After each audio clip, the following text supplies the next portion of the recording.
पहिला तर तुम्ही जो पहिला प्रश्न विचारला काल याच्यावर गृहमंत्री महोदयांनी आकडेवारीसहित स्पष्टीकरण दिलं।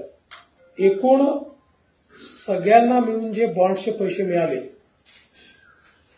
त्यातले 30% पैसे भाजपला मिळाले आणि 70% पैसे इतर सगळ्या पब्लिक पार्टींना मिळून मिळालेले आहेत आणि त्याच्यामध्ये काँग्रेसला मिळाले आहेत। आता माझा सवाल आहे की राहुल गांधी काँग्रेसला मिळालेले पैसे परत करणार आहेत का, हा पहिला प्रश्न आहे। दुसरी गोष्ट, 30% आम्हाला मिळाले, आम्ही सगळ्यात मोठा पक्ष आहोत।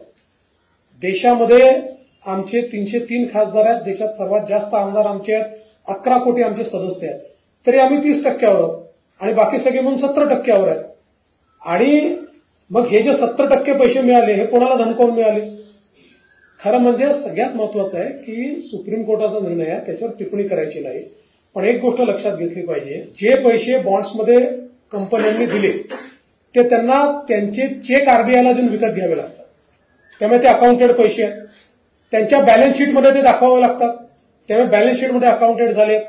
ज्या राजकीय पक्षांना मिळाले त्या राजकीय पक्षांना आपल्या बॅलन्स शीटमध्ये दाखवावे लागतात आणि त्या बॅलन्स शीट पब्लिकली इलेक्शन कमिशनच्या वेबसाईटवर अवेलेबल असतात। त्यामुळे हे सगळे पैसे अकाउंटेड पैसे। याच्यापूर्वी जेव्हा निवडणुका लढल्या जायच्या त्यावेळी असे अकाउंटच नव्हते, मग हे पैसे कुठनं यायचे?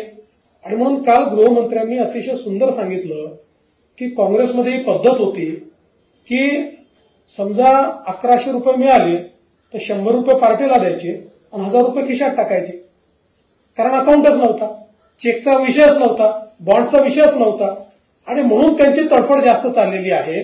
आणि म्हणून या ठिकाणी अशा प्रकारचे वक्तव्य त्यांना, कारण त्यांना संपूर्ण निवडणुका पुन्हा काळ्या पैशाकडे न्यायच्या। हा, बॉन्ड्समध्ये जर काही अडचणी असतील तर कोर्ट सुधारेल, त्याच्यामध्ये कोर्टाचा काही तिथे अवमान करण्याचं कोणाचं कारणच नाहीये। त्यामुळे मला असं वाटतं की या ठिकाणी राहुल गांधींचं वक्तव्य जे येत आहे ते केवळ काळ्या पैशाचा स्रोत बंद झाल्यामुळे ही त्यांची तडफड।